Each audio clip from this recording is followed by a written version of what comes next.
Hey everyone, and welcome back to ExtremeRigs.net. Today we're going to be talking to you about the Asus ROG Gladius mouse.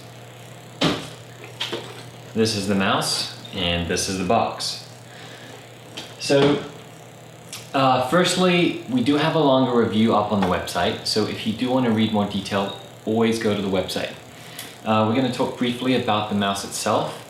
It's Asus's, ROG's first real hardcore mouse.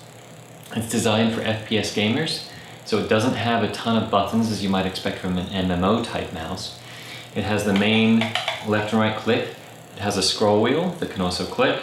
And it has a button just below the scroll wheel which defaults to a DPI select. And then it has two buttons on the side here.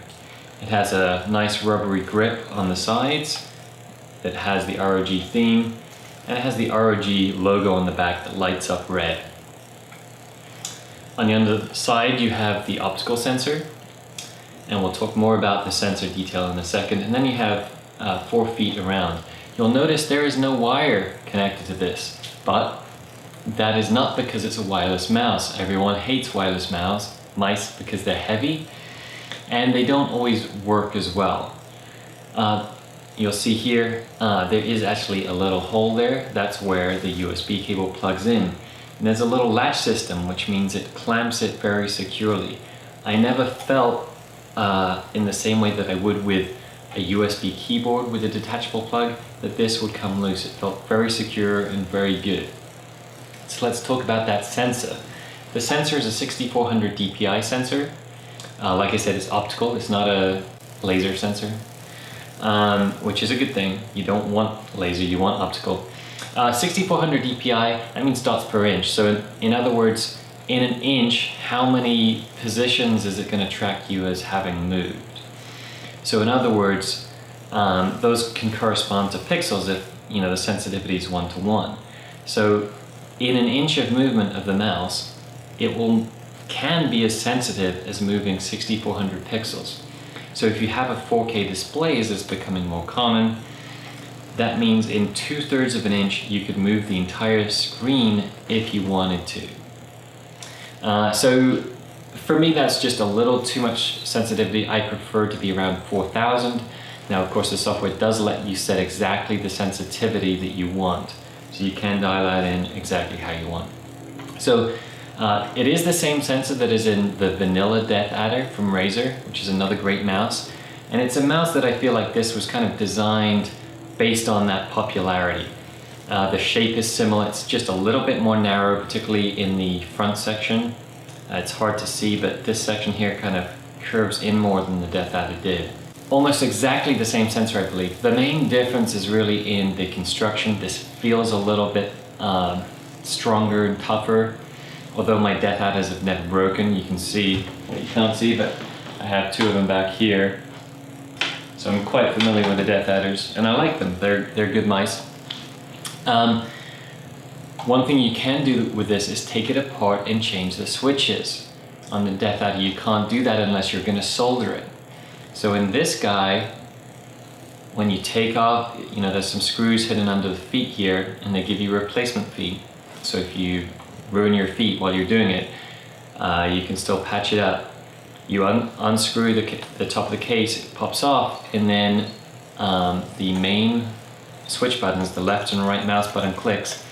The switches for those are not only great switches, they're OMRON switches that are rated for 20 million clicks, but they also include some slightly different OMRON switches in the box. So that means not only do you have a total of effective rating of 40 million for total, but you can play around with the different switch combinations. So you might prefer a slightly different click from a different switch. So you can just plug in the switch, no soldering required.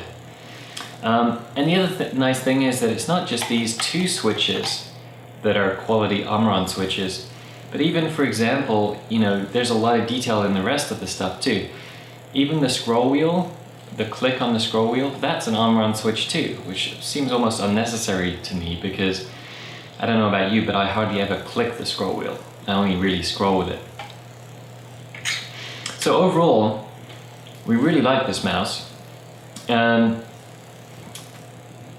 you know, like I said, I've been a big fan of the Death Adder over the years. I think this improves it.